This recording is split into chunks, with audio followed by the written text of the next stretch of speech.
Welcome to the Fabulous 413. I'm Khalees Smith. And I'm Monty Belmonte. And we're back from vacation and very real in the studio. Where later in the show, we'll get to check in with the punk nun heroine we met on our third show ever in her own third book as we chat with local author Margot Dewaihe about Divine Ruin and the event at the Odyssey Bookshop you can attend to meet her and the new book in person. But first, we head to Monty's other home away from home at the Shea Theater to discover the man behind the visual magic of Guillermo del Toro's latest film, Frankenstein, the one and only Dennis Berardi of Mr. X Visual Effects Studios. Berardi is a hard thing for a person who grew up with a Boston accent. We're going to do our best. It's got the O's in all the wrong places. Berardi is how everything in my Italian-American body wants to say Berardi. I'm sorry. But I will pronounce it any way you want. No, we can't. Berardi. Here we go. Berardi. Or just Dennis. We are in the Shea Theater Green Room, the Shea Theater, owned by the town of Montague and run by a nonprofit board. Full disclosure, I am the president of said board. And there is a very special thing that we do here at the Shea monthly called Cinema Storm. It's a free, usually double feature movie night with a theme and trivia and beer and curated by Turner's Falls' very own filmmaker, the man behind, the man who killed Hitler and then the Bigfoot, starring Sam Elliott, Bob Kraskowski, who joins us in the Shea Green Room. But Bob, you brought somebody very important to this Cinema Storm that when our listeners are hearing this, they will sadly have already missed. Just want to welcome Dennis Berardi here. Was the visual effects supervisor for Guillermo del Toro's Frankenstein, and I was just totally blown away by his work in it. And he and I are collaborators on another film we're doing called Grendel, and it just seemed like a great opportunity to get together and do a master class here in Turner's Falls. And yeah, we'll let Dennis take it away. Dennis, you're the visual effects supervisor for Frankenstein, which was released in theaters and now is still available on Netflix right now. It is a Netflix film. You've done visual effects supervising for a long time. I think your first two were Bride of Chucky and Fight Club, which first both of those movies I love. Oh my God, Bride of Chucky, yeah. It's a great movie. I mean, I loved it when I was a kid. It's not a good movie, but it's a great movie. It's not a good movie, but it's a great movie. I think that's a good way to describe it. Yeah, Bride of Chucky. I mean, it was the time of my life at that point. I lied to get on that set, by the way, because they're like, you know how to camera? Oh, yeah, I can do this, no problem. I was working in commercials for a little company, and they needed someone. Universal came to town, and they were shooting in Niagara Falls, and oh my God, we had so much fun. We were staying in like these roadside motels and shooting this little horror film. But there were some really great people. Peter Powell was the cinematographer, like Crouching Tiger, Academy Award winner. Ronnie Yu was the director, and oh my God, it was the time of my life. So you eventually had to learn, I'm assuming, how to actually do the thing that you faked your way into. I don't know. Maybe I'm still faking it. I did learn. I learned by asking questions. I mean, Peter Powell, when you have someone like that, he would say, how do you want this blue screen lit? And I would say, well, what do you think? How would you normally light it? And he would say, well, let's stop under key so I don't have blue spill on the actors. And I mean, that was 30 years ago. I was a computer science graduate at school, but my first job was in a film laboratory. And the first thing I did was learn how to process 16 millimeter motion picture film and then scan it digitally into the computer at 1K files back then, And that's how I got into it. Yeah. Really kind of the early days. We were using this prehistoric software called Mirage. Oh my God. Does that ring a bell? Yes. Does anyone know what I'm talking about? Yes. Elise was a film student too. Okay, good. So I'm not dating myself too much, but yeah, we were doing that. I got to work on a film called The Blue Planet at IMAX, where we were film recording 2K frames on 16 millimeter negative on a CRT film recorder, 8 minutes in exposure. We're literally photographing a CRT with a scan line recorder. What's a CRT? A cathode ray tube film recorder, which projects an image one scan line at a time with a Mitchell pin-registered camera pointed at it. That's how I got my start really into motion pictures. And then I really got my way forward by training artists how to use computers. Traditionally trained artists, oil painters, matte painters, animators, 2D animators. That was the cusp of 3D, and just introducing them into the world of digital. It's funny because early in my career, I worked on a film called Mimic, which is where I met Guillermo, and that was 1995. I was the scanning recording operator. So Dan Lauschton, the cinematographer, also on Frankenstein. All these things are circular. That's who you know. And so we ultimately did, on Mimic, we did about 200 visual effects shots, which is nothing by today's standards. If you look at Frankenstein, we have 2 hours of visual effects in the film across a 2-hour and 30-minute film. Wow. So we get 30 minutes of a break. Because what's happening in the masterclass, they're going to talk and tell us the whole story behind these effects during Guillermo del Toro's Frankenstein. We're speaking with the visual effects supervisor for that, Dennis Berardi, who's here at the Shea. It means that every 4 minutes you get a 1 minute break. I'll tell a joke then.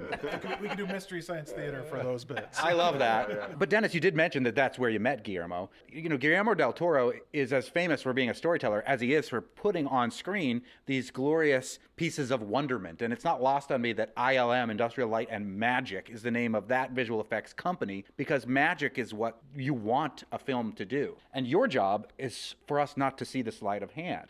I'm glad you said it's a sleight of hand, because it really is. My job is to be invisible, absolutely invisible. And if you see the visual effects, or in fact, if you see the technique, I think we failed. With Guillermo, it really starts with story. By the way, there are no departments on a Guillermo film. Everyone's responsible for everything.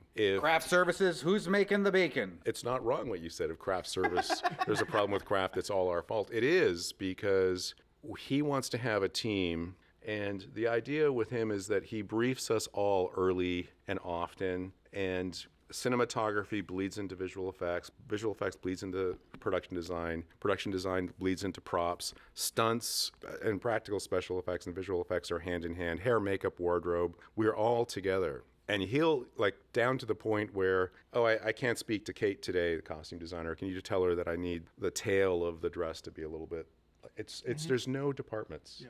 And that's his first premise of filmmaking, is that cast the filmmakers and then we're all in it together, no departments.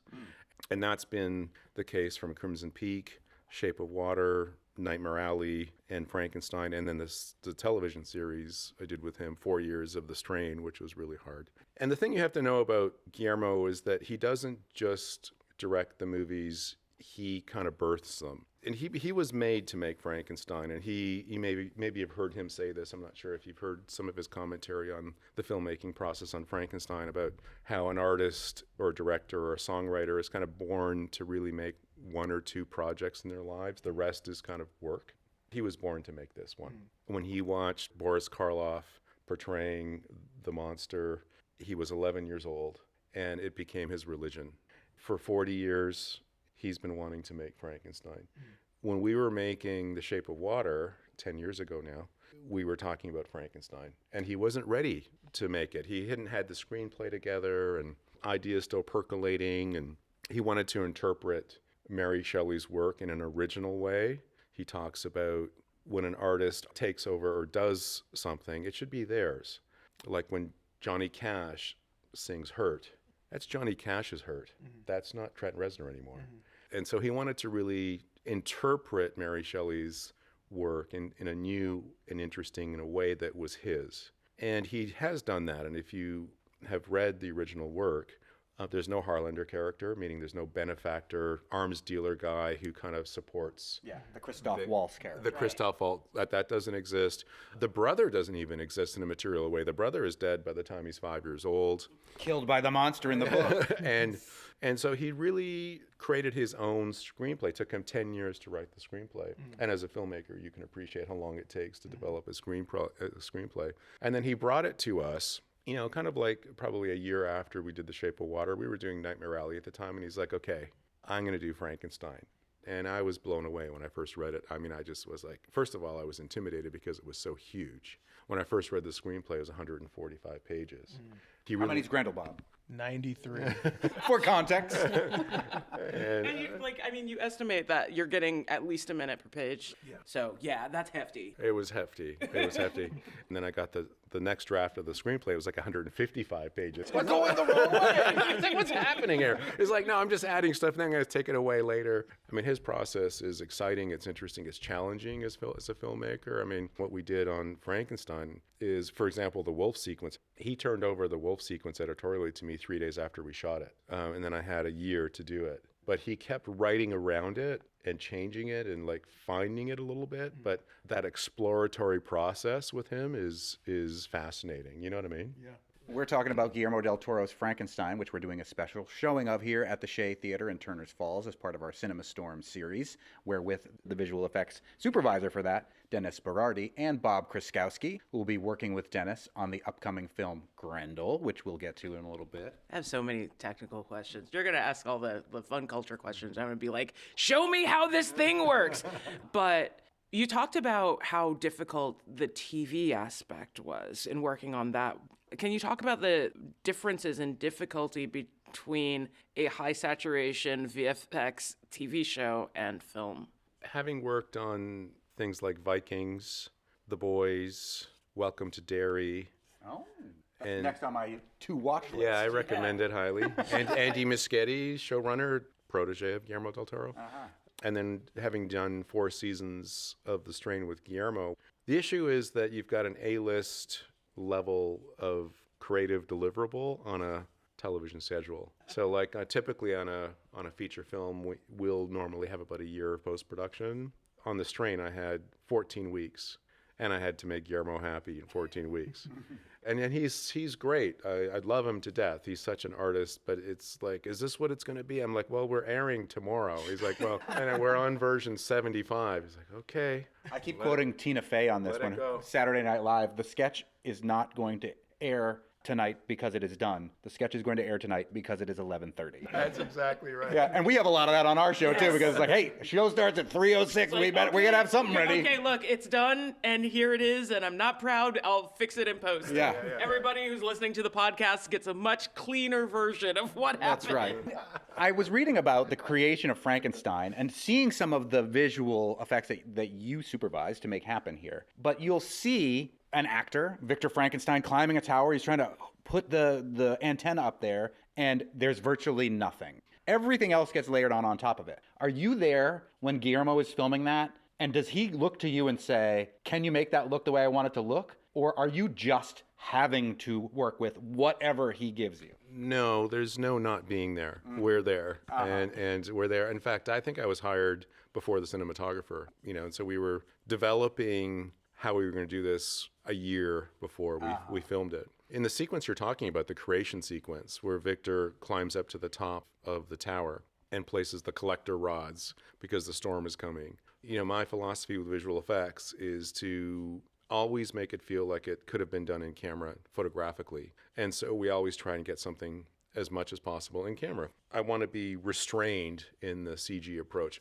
It's a movie that had 2 hours of visual effects. There's a lot of visual effects. It's 2 hours of CG, but where we can, we want to make it feel like we could have earned it and it was in camera. In that particular sequence, we built the spire set piece, which was 30 feet tall. We did build it on a blue screen stage, but we built the spire 30 feet tall, and Oscar wanted to do the stunt himself. And so our stunt coordinator hooked him up on a series of pulleys and cables and wires, and we were rehearsing it, and he was climbing up to the top of the tower.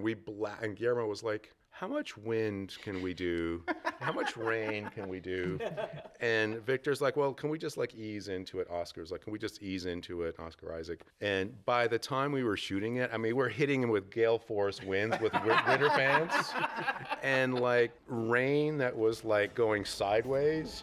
And he was climbing up, and he probably did 25 takes. Wow. Climbing up 30 feet in the air, being hit by gale force winds and rain. More coming up with Dennis Berardi and Bob Kraskowski as we talk about AI, more effects nuances, and what has brought him to Turners Falls. Hint, hint. It's an upcoming movie with local ties that's based on a Nordic epic and involving the Jim Henson Studios. You're listening to The Fabulous 413 on 88.5 NEPM. The Fabulous 413 podcast is funded by the UMass 5 College Credit Union, dedicated to creating access to financial well-being for local people, businesses, and communities. Insured by NCUA, umass5.coop. The Fabulous 413 podcast is funded by Eastside Grill, celebrating 40 years in downtown Northampton, serving steaks, seafood, and American cuisine to the Pioneer Valley and beyond. Open Wednesday through Monday, eastsidegrill.com. thefabulousfilmmaker.com.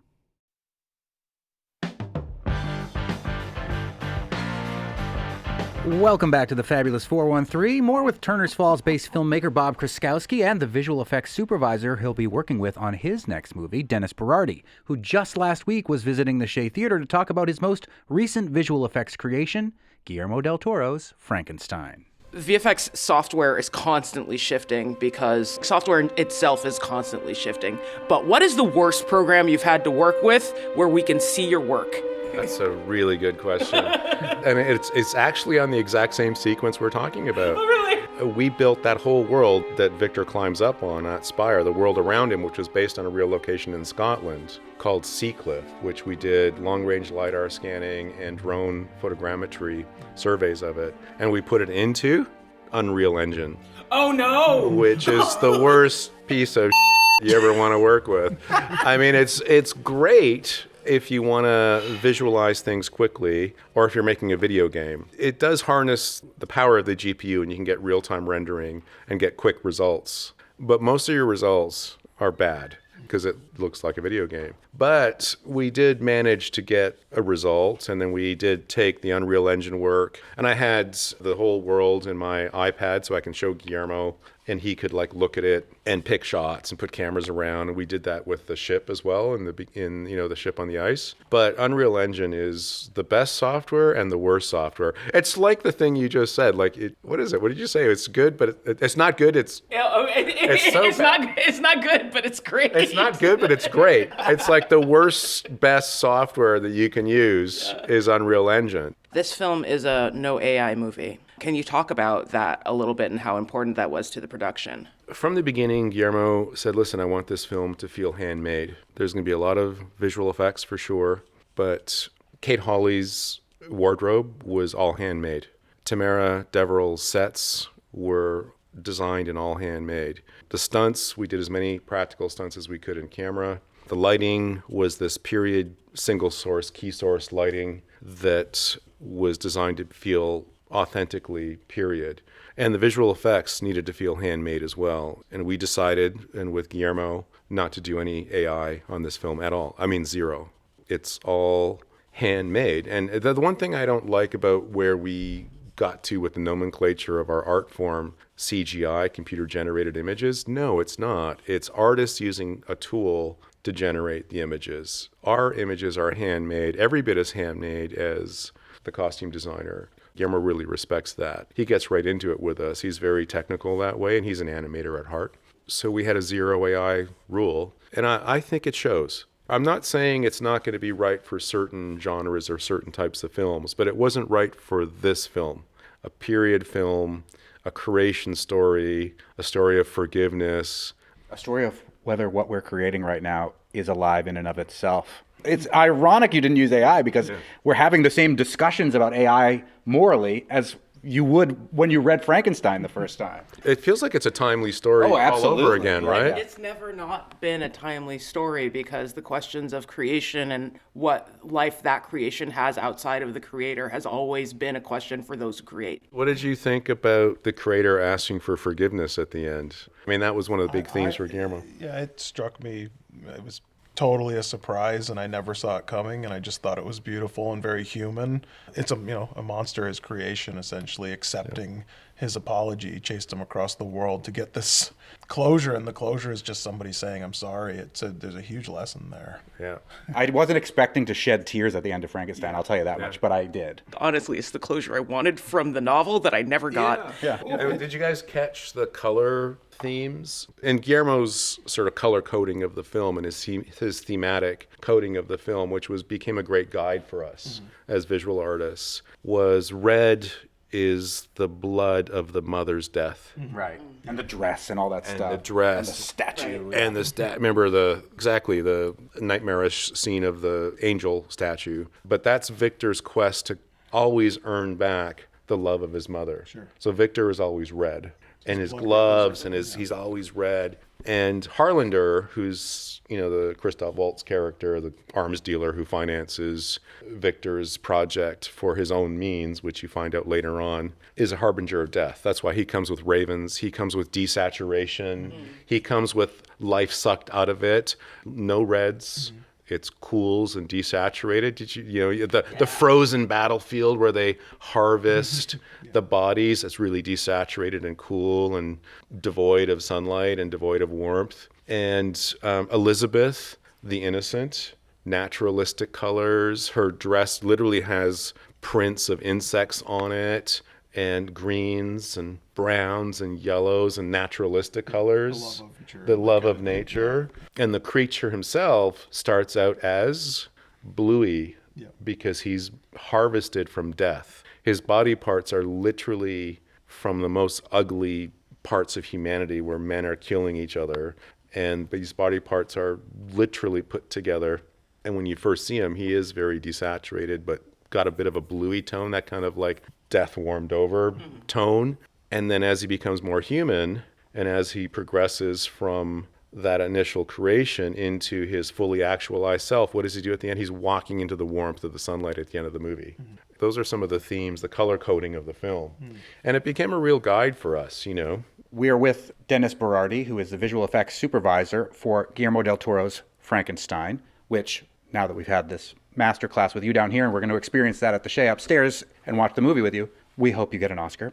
Avatar's going to get the Oscar. Stupid Avatar! What? We can name all the characters in Frankenstein. Name one character in Avatar. Oh, I don't want to go on that tangent. Boo! Grendel is the movie that brings you here to Turner's Falls. Bob Kraskowski, who is the writer and the director of the forthcoming movie Grendel, the adaptation of the John Gardner novel. It's the Wicked of Beowulf. You probably hate that I just said that, but it tells it from the monsters side. How did you get involved with Dennis here?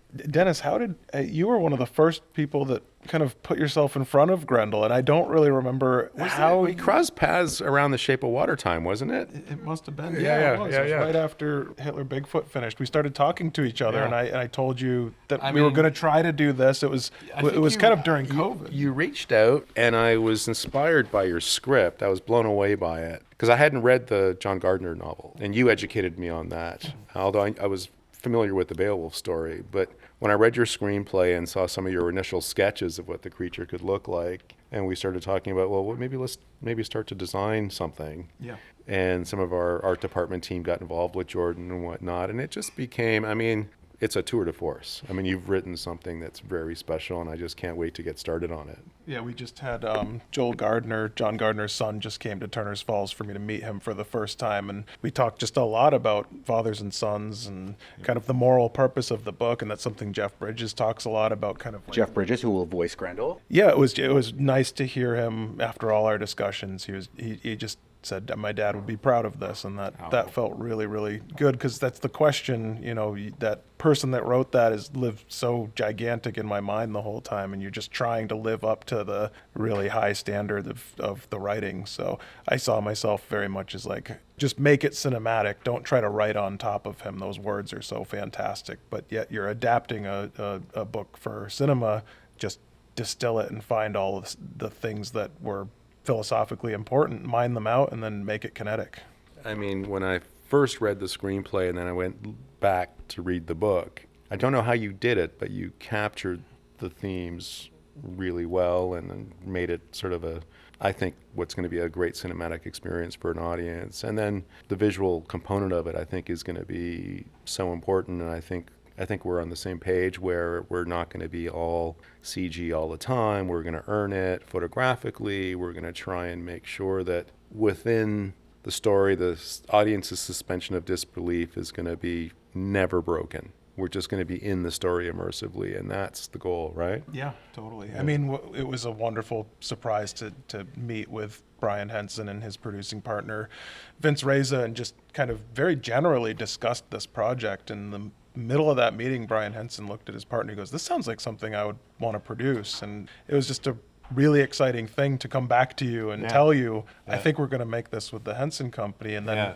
figuring out slouches. Who? There's nobodies. There's no names. Well, we've had some great meetings where what I love about a creative team is when there's nobody's competitive. You would think that the Henson Company, in some way, everything's so handmade that there would be they'd be guarded about inviting in the visual effects world, but they see it very much as like, this is a marriage of these two incredible art forms. Everybody on this team is a storyteller and an artist, and they're going to bring their gifts to it. And there's things that they don't want to push all the way into animatronics, or things that they think that the visual effects aspect of it will make it more lifelike. And so it's been an ongoing discussion between all of us where we've had these great meetings discussing kind of like a sports team, who are we passing the ball to for this shot or this sequence or this idea. You know what? I mean, why bother with the competitiveness between departments and whatnot? For me, it's like, let's take the best of all disciplines.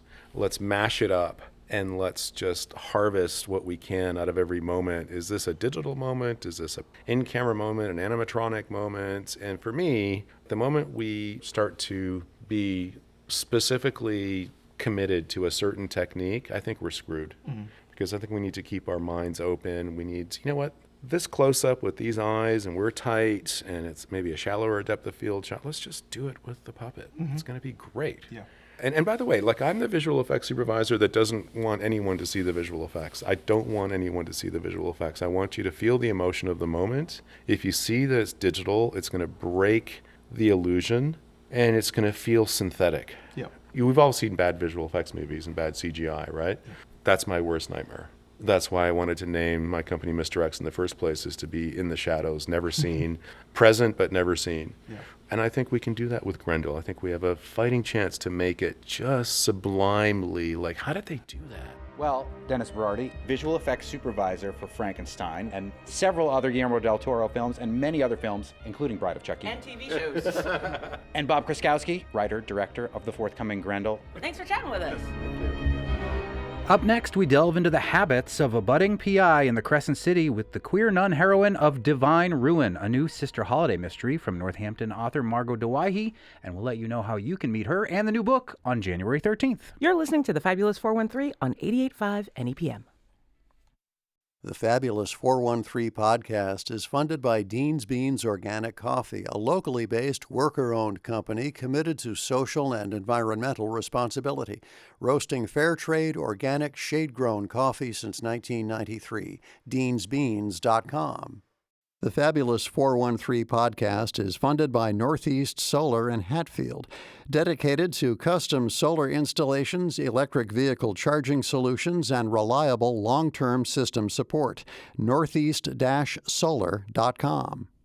No, I've never been afraid of the dark, not even as a kid, huddled inside my Scooby-Doo sleeping bag. It's the light that wrecked me, when I could see everything, everyone. Full blast, full on. The light is the true terror, revealing every seam and shortcut, all the stains and breaks. When you can see the ghost under the mask that started to slip, because every facade cracks. It's not a matter of if, but when. The light makes demands. I'd take darkness any day. Before you throw scripture at me of all people, you know as well as I do that life isn't hell or heaven, but both. God isn't good or bad, but both. And the word isn't one word. It's every end and beginning. The Alpha and Omega, winged lions and firestorms and angels of ruin. God gave us choices and then damned us when we chose. It'd be a banger of a punchline if it wasn't so And yeah, I signed up for it when I joined the convent. Joke's on me. That is the opening paragraph of the brand new book out tomorrow, Divine Ruin, by Northampton author Margot Dewaihe, who joins us here back in the Fabulous 413, the third in the Sister Holiday mysteries. Our favorite queer ex-punk rocker nun with vices of her own, one of which happens to be Jesus. And Indeed. the author, one of our favorite guests, and one of our first guests when we started Yes. the Fabulous 413 3 years ago. On our very third show ever. And this is your very I will third never, sister. and this is the threes, the rules of three. Yeah, Yes, we're here together. the Holy Trinity. And now We are a here, trinity Here you here. come back for our first show of our third year. It's all perfect. And these books are a delight. Well, thank and you. for some dumb reason, They're so fun to read. we skipped the second book in the Sister Holiday trilogies, Blessed Water, but both Khalees and I crammed and read book Both of 2 them. and book 3 in time for our interview today. And the third book, as we mentioned, that's out tomorrow with an event at your local bookstore, the Odyssey Bookshop in South Hadley, is Divine Ruin. And I think it's good that we did because, like any good mystery series, you reference enough of what happened before so that people don't feel super lost. But there's so much more to it having read Blessed Water Yeah. and then going into Divine Ruin. So if this is an endorsement for going and getting both books, if you missed the second one and only read Scorched Grace, then sure. Thank you. If you just happen to happen upon the third book, you're not going to be totally left No. in the dark. But introduce us, for those who might not have read any of these books, to our favorite foul-mouthed, smoking, tattooed, ex-punk rocker nun, Sister Holiday. Well, you have provided the divine and perfect introduction, Monty and Khalees. And again, I'm just going to fangirl for just 1 second that I love being here at the Fabulous 413. I feel more fabulous by the second with you two. Listen every day. I often, in a good way, just want to drive off the road because of the good things. But, you know, being here in this art community, this place that cares about so many of the things that I share values with, in terms of taking big swings with our art. You're incredible musician, you know, just the work and the journalism and the investment in what matters. And this book, you know, in many ways kind of represents just what I love about art and culture, mysteries, obviously, specifically. So our sleuth, our protagonist, because I love a series that's led by a fascinating investigator, because in many ways they're a mystery to themselves. Her name is Sister Holiday. She's a 33-year-old nun. She has a very wild life in Brooklyn in a, you know, very post-punk kind of Riot Girl style band, tattooed stem to stern. Grew up Catholic. Her mother was a nun, left the convent, and then she kind of grew up with this experience that shaped her. And she's a genuine believer in the Catholic faith. And she talks about that. She talks about her dichotomous tensions, the contradictions that are very easy to dismiss. You know, for as much as the classic American film Sister Act shaped my life, 1 and 2, Back in the Habit, shaped my life, and I reference it constantly, and in fact is in part of the description of Divine Ruin, as it should be, making Sister Mary Clarence proud. But that was really interesting to me to create that person who is a genuine and pious believer despite the optics and despite her kind of thorny and barbed charm, and also her very passionate ownership of her queer identity despite the fact that she is in a convent. Yeah. Or perhaps keeping up the tradition of queerness in convents if we are to look at history. Exactly. There's nothing new under the sun. I'm just trying to kind of bring certain things to the foreground and center other aspects of identity, why we love mysteries, what faith is right now, queer people in faith, addiction, which is the central focus of Divine Ruin. Yeah, let's talk about the central focus, because I do want to delve a little bit more into the religiosity and the theology of this. As a lapsed Catholic myself, but who still is somewhere in the world of devout agnosticism, perhaps. Fentanyl is also a major character in this brand new book, Divine Ruin, that's out in bookstores tomorrow. Margot Douaihy, talk about why you wanted to focus the third in these mysteries on the fentanyl crisis. For some of the mysteries that I love so much, they are these timepieces in the mobster books in the 20s and 30s. They're talking about prohibition. They're talking about gerrymandering, you know, all of the different kind of political and Luckily, polemical both of those things are tensions. coming back. They're so, all yeah, coming yeah. back pretty much. And, you know, much to my outrage and chagrin. And also, you know, again, we're talking about taking big swings. Is like, I'm taking the biggest swing right here, even just with the character. But the fentanyl issue it's really important to me. It is something that I care very deeply about. There's a certain segment of the population, perhaps in the government, that talk about addiction like it's a moral failing. And yet they claim to be religious. They claim to be representing Jesus Christ. And yet they're, you know, lying and saying they're eating the dogs, they're eating the pets. Oh, we have to tell lies to justify the means. People need help right now. Addiction is part of all of our communities. We all have a role to play. And I don't think addiction is a moral failing. People need help. People need care. And there's a section in the book, I'll see if I can find it, I flagged it, that, just through the character's perspective, kind of, I think, illuminates that heart and really what kind of drew me to really think about focusing on fentanyl specifically. Eating from the forbidden tree was Eve's fall, our original sin. But wasn't that bite also bliss? A craving to see ourselves differently, free ourselves, fly close to the flame. Some of my benders opened new perspectives, breakthroughs on my first album, my best lyrics, religious epiphanies.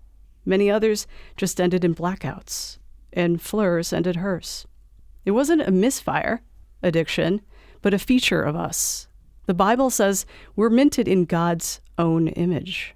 We're all micro-gods, wired for prayer, innate as instinct. We're pre-programmed to save, to need saving. Did that make our capacity for addiction divine? Did that mean God was addicted to us? Was God just as messed up as the rest of us? That comforted me more than I could ever say, made me love God even more.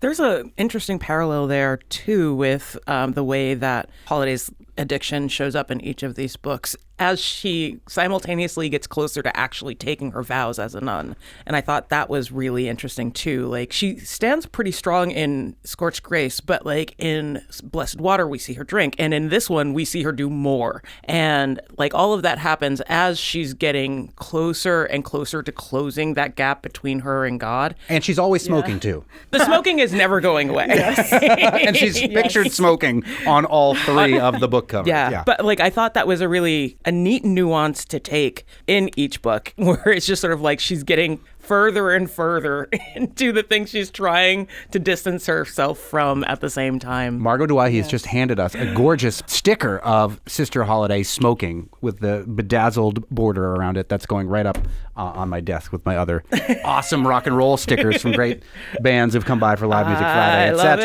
Yeah, so great. Well, that's a brilliant insight. Thank you for that. We're speaking with Margot Douai, Northampton author, Emerson professor, about the third book, Divine Ruin, in the Sister Holliday Mysteries. She will be at the Odyssey Bookshop in South Hadley tomorrow, which is the day that this book is released. Congratulations. Yeah. Thank you. It's easy to criticize the Catholic Church, and much of the media is constantly criticizing the Catholic Church. It was actually interesting that the new Rian Johnson Knives Out mystery called Wake Up Dead Man gives a more sympathetic view of what the Catholic Church could be as this book and as Sister Holliday is coming into her third novel, your third novel about her. You have a very nuanced look at faith through all of these books, and it seems like it's coming from a very personal place. Is it a very personal place for you, or is this a character that you're writing? It is very personal. Mm-hmm. I grew up Catholic, Maronite Catholic, which is the Catholicism of Lebanon, Palestine, Syria, the diaspora. Me and my family went to church every week. I went to Catholic school. My uncle Sai is a deacon in the Maronite faith. Very personal. It's created a way that I've seen the world, as well as repudiate and reject that world. Yeah. I'm so appreciative of nuance just in life. We're not all just one thing. We contain multitudes. Thanks, Whitman. But I love so much about who doesn't want to belong? We want to belong. We have ideas of what that means and how we can find grace and offer each other grace and help. And also growing up with the nuns, they were very mysterious. They were, kind of like hovering above earth. They weren't the abusive or kind of cantankerous nuns that you see a lot of representations of. They were more just like not interested in us kids. They had higher aspirations and usually, above like the age of 90. So when I was thinking of this sleuth, I wanted to go into places that were very personal to me, thinking about Catholicism, the way that it offers incredible comfort and has been weaponized and has been used to justify atrocities after atrocities. And we see that even still, people claiming the banner of the religious kind of armor to justify and expedite really heinous things and harms. I want to pile drive that. I want to nobody owns religion. I'm sorry. Nobody owns my faith. Nobody owns anyone else's faith. Not a priest, not the Pope, not a nun. And so this is a way to take a swing at that, to say, absolutely not. We all have the ability to create the ways that we want to live life in society. And if it brings us comfort, then we have to go for it. And if you liked Knives Out, Wake Up Dead Man, you will love Divine Ruin, because they're like, kind of brother, sister in their rebelliousness and also earnestness, I think. And they're different kinds of mysteries, but I think they both speak a little bit of a common language. Funny you should use the term brother, sister. I wanted to ask you about familial ties and how Sister Holiday finds that bit of community, because there's two characters that show up initially in Blessed Water and have important parts in Divine Ruin, one being Father Nathan, who kind of steps in to be at Our Lady of, the Sacred Blood, which is the most beautifully morbid of convent names for a mystery book. And then her actual brother, Moose. Yeah. Gabriel, but Moose. And the ways that they present family to her both end up being really important, but they're very, very different. So can you talk about like the use and importance of family within this series and this latest book? That's another amazing observation, Khalees. Thank you for that too. I was like, oh yeah, I wrote about those guys. And I love these dudes. I love these dudes so much because they're so different from Sister Holiday. He's this priest, he's a Catholic priest from Ohio, and finds, himself in a convent or in the parish in New Orleans. And I wanted to offer a character that was kind of similarly duty-bound. And then her brother is duty-bound as well. He goes into the military as a medic and then comes back. They all have loss. They all have grief. They all see something in Sister Holiday, and she sees something in them. They all spar a lot, and they don't always get along, and they all have secrets and lies, as we all do in many ways. And so I just thought it would be really interesting to bring these people they all have a similar kind of constellatory, like a North Star they're following in terms of wanting to do good in a broken world, in totally different ways and different pathways. So they're still mysterious to each other, as the way I think siblings can be. I don't know if you have brothers and sisters. Oh yeah, lots of them. Right, and they bring out something in you. Like, do your siblings, they can bring a person in you out that's like, oh wow, yeah, it could be. Yeah, it's a dangerous thing to see me with my sisters. We're loud and obnoxious, and we finish each other's sentences a bunch. We're speaking with Margot Douahi, who is the Northampton-based author. The third in the Sister Holiday mysteries, Divine Ruin, is in bookstores tomorrow. Margot will be at the Odyssey Bookshop in South Hadley for a book reading and signing of this brand new Sister Holiday mystery. You're a Northampton author, you're an Emerson professor, but the books are all set in New Orleans. And in a convent, and you are not a nun. No, I'm not. Can you tell us a little bit about your research project? Like, do you go to New Orleans to write these books so that you feel like you're in New Orleans? Because the books, I've only been once, but I'm immediately transported back there when I'm in the books. Talk about your process. I had the incredible good luck and great fortune to live and work there for 2 years, doing teaching a lot of kids who were displaced by Hurricane Katrina. It was absolutely incredible experience. The grant ran out and I had to move, back to the East Coast, but I loved every second there. And in my opinion, it's the most important and most incredible American city. Northampton's just like on the top 5 list, of course. And it's my home and I adore it here. But New Orleans it's incredible. It's kind of battered by acts of God. There's a lot of weather to contend with. There's just a lot of change everywhere, because of climate change. But when I was there for the first couple of times, I felt worship for the place. Mm-hmm. And of course, it's this incredible mixing ground of so many different religious and spiritual practices. It felt like the perfect place to set a mystery series that was originally going to be 3 books, but now it's 4. It's 4 now, so 4 will be 4 and done. The next one will be out in 2 years. But 4 and done? Yes. Well, because she's a real nun now. Yes. So can't get in any... She's a real nun and she's about to be a real PI. The mischief is about to run out? Is that what is going to happen, or why only 4? I thought, series are interesting, and I know we have so many writers and artists in our incredible valley in Paradise City. It's like writing a series. It's this big story, And if anyone, you binge Stranger Things like I did, like my wife and I did when they came out, basically. But with the series, it's like each one has to sing, in my opinion, and have a really central propulsion and kind of identity of its own, so that you just think, oh, what was season 4 about? I wanted it to be very intentional and to bring something new about all of the major characters in every book. You know, I don't want to go past its lifespan, and I want everything to feel really urgent. You know, if you've read the books, they're very maximalist. They're not subtle. We're not like a slow burn, you know, here, which I also love, you know, in other mysteries. Like a lot of noir is very much a slow burn.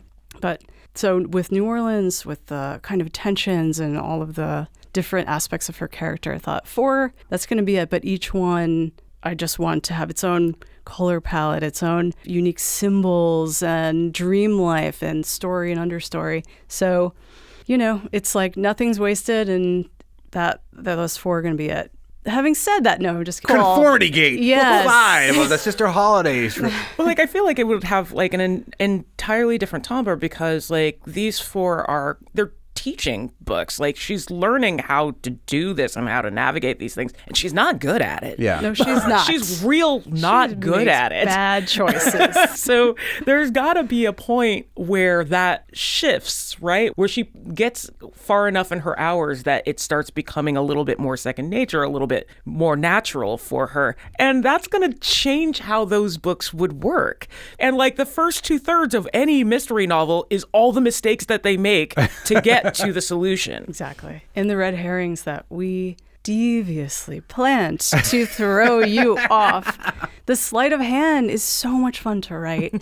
And with her, it's perfect because she's a hot mess. And her occlusions are part of my red herrings. Some of the things she gets really hung up with do eventually come back to bite her, and they also can advance her sleuthing. If they were amazing detectives, there'd be no book, you know? And then in that way, you know, because sometimes you could start with the end, the reveal, and then, or even like the Columbo or Poker Face model where you see the reader or the viewer sees the crime or the mystery, and then the second half is, do they go along the steps and how fast do they get there, if they get there at all? Yeah. So I really want people to kind of roll their sleeves up, get into the muck with Sister Holiday in that transgressive interiority, but like the mind that can quote lunatics and Bikini Kill and X-Ray Specs, as well as Romans and Ephesians and these different Bible verses. Which I'm assuming is all encompassed in you as well, Margot Duahi. You can quote all of those things probably.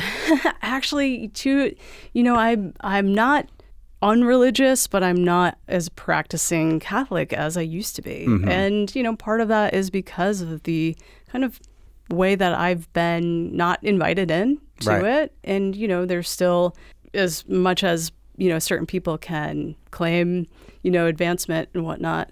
And actually, thankfully, there are more religious figures speaking out against the atrocities from ICE and the immigration system. I wish more would speak up, you know, but I have had distance. I have not felt welcome. So it's been very personal. One of the beautiful things about this series is that question of she's constantly questioning the bishops and like the rule of how the structure works, but never necessarily like some of the religiosity or the faith itself. And that's kind of beautiful too. Margot Duahi. The second book I did on audiobook version. And Mara Wilson, who is the original Matilda in the Danny DeVito Matilda, is the voice of Sister Holiday and the narrator, and is fantastic. Has Hollywood come a-knocking to try to make this into... Because sometimes I'll read a book and I'll be like, I hope Hollywood never touches this. But I honestly admit, when I'm reading these books, I want to see this. I want to know who Sister Holiday is going to be. Anything. I want it to be like 24, where you take a book and you stretch it out over a series. Yeah. Or The Pit, I guess, which is on now. Yes. Yeah, love The Pit. Yes. Tell us what you can tell us about what Hollywood is saying about your Sister Holiday, now trilogy, soon to be quadrilogy? Quartet? Quartet, I like yeah. quadrilogy, though. I just made that up. We'll run that by Merriam-Webster's Emily Brewster later. Yes, our local word crew here. I love that as well. I am so happy to say that Sony Pictures TV has optioned the series. Nice. So hopefully we will, you know, only a certain amount of optioned IP eventually makes it to the screen, as a lot of authors do. But, you know, I never imagined any of this would get published anyway. It's all, you know, I wrote it out of like a sincere obsession, passionate love. And so it's all a bonus. It would be, talk about an incredible, like, subversive miracle to see that. But, you know, I always come from a place of a fan. I love pop culture. I love our art, you know, scene. And I love when it can even go beyond just like really gripping and entertaining and just like a banger and really provide comfort. Like, I don't know about you, but certain characters like Dr. Robbie in The Pit, like Camille Preaker in Sharp Objects, Sister Mary Clarence in Sister Act. They stay with me. I think about them. Maybe it's like I'm unwell, but like they're like real people to me. Yeah. You know, I communicate through my art with people I will never meet. Strangers will pick up the book. And that's like really incredibly beautiful and very sacred to me. I take it very seriously. So that would be awesome. Sony, if you're listening, you know, maybe 2 people in Northampton would watch it. Well, Netflix is definitely going to hear today's show. So Netflix, you can pass it along to Sony. So we're doing Major Hollywood today, I guess. That's weird to Weird think for the about. 413, yeah. I realized that like Sister Holiday's in her Jesus year, and man, is it a banger. I don't know if that was 33 years old, I yes. don't know if that was intentional. It probably was. Yeah, great. So the school has been through a lot in this year because we start with it like in like the winter with the fire, and then in April at Easter, terrible things happen in the second book, and now we're in June, where the third book happens, and it's something that they reference too. But it's also like the first time that we get kind of a snapshot of the student body. We've met Prince Dempsey, who's been a character in all 3 of them, but like this is the first time that we really see like some of the kids as like their own character. What was it like bringing some of? I'm imagining students that you had while you were teaching in New Orleans into the pages to try and flesh out what the school is like, especially after a string of tragedies. Yeah, again, thank you for that question. I love the kids, you know, even when they drive us like to places of thinking about, you know, who and why they front in the ways that they do. And Prince in particular, you know, he just has that snarky, smart alecky way, and his beloved dog Bonton, you know, who just brings out that side of, I think, all of us, where it's like you can love so much that you almost want to fear the world or break the world, or, you know, you see someone's like true self when they're with animals sometimes. But I loved thinking about the students through this in this different way and getting to their backstories. You know, so much like you can, you know, meet a person for 1 second, but like the backstory is everything for how we show up for each other or how we don't. And so that was actually really fun to dig into. And definitely they're all composites, you know, of myself. You know, there's definitely a lot of me in Prince. I was a little wild child. You might be surprised. Or we might not. And I definitely picture you as I'm reading Sister Holiday. Yeah, for sure. Yeah. It's interesting. I think villains are heroes in their own mind, and like we're the minor characters, we're the major characters.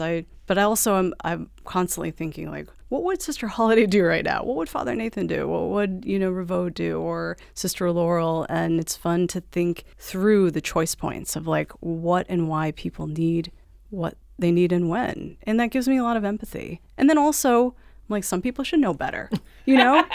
We got our empathy, but then there's also accountability. Yeah. Come on. Yep. And all of that comes across in all 3 of the books, really. And these books have been well decorated. They've been making year-end lists in the first book, the second book, and this third book, which comes out tomorrow, Divine Ruin, from our Northampton author, Margot Duahi, former NEPM Book Club featured author as well. And you will Love our be book club. at the Odyssey Bookshop in South Hadley tomorrow, January 13th, talking about this book, reading this book, signing this book. And then you've got a banger of a little book tour going on, including going to New York City and going to Chicago with Gillian Flynn and going to NOLA in March as well. So this book is fantastic. If you like a great mystery and want a really fun, slightly naughty read. Definitely These are the rated R. books. Rated R, yeah. Neither, I would say, is as naughty as the first one. That's true.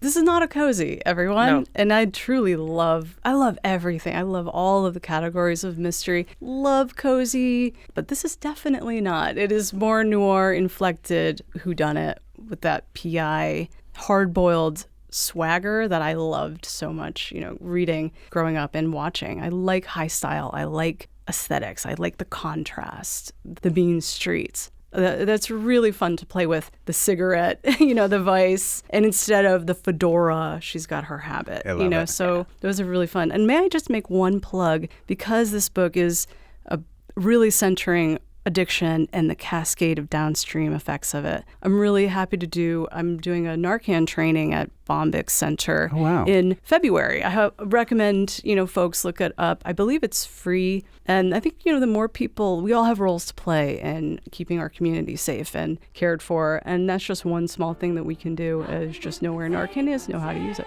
This book is fantastic. Thanks so much for coming back on the show. Thank you so much for letting me come back and being here. And congrats to you on all of your great work that you do. Congrats to you on Yeah, all to of this. you. Thanks for Writing these writing awesome books. super fun books to read. I had to play the Sister Act stuff. Yeah, but what it does is remind me about the Christian rock episode of South Park where they just take pop songs and insert Jesus instead of baby and get real popular. That's a very popular thing to do in the world of Yeah, Christian rock. I know. I'm aware. As somebody who was at one time firmly ensconced in the world of Christian rock, I can recognize it from a mile away. I have so many questions about the nature of that, but it's entertaining. That the song was. Who might have yucked somebody else's yum? But I will say, don't know. when we were on break, went to Puerto Rico, Yes. and I was intentionally scanning the dial on the radio the whole time driving around that whole island, and you could feel in the tone of the music alone, without even listening to the lyrics, this was Bad Bunny, Yeah. and then the next one, this is some Christian rock song. Even in Espanol. The They're doing ongoing the same dichotomy. things there. Yeah. But Sister Act and Sister Act 2 are still impeccable movies, introducing to us Lauryn Hill in terms of film. Right. Well, absolutely. And those books, the Sister Holiday so much trilogy, fun! can't recommend them highly enough, from our Northampton-based author, Margot Dwyer. And you Thank can catch again. her at the Odyssey tomorrow night. Yes.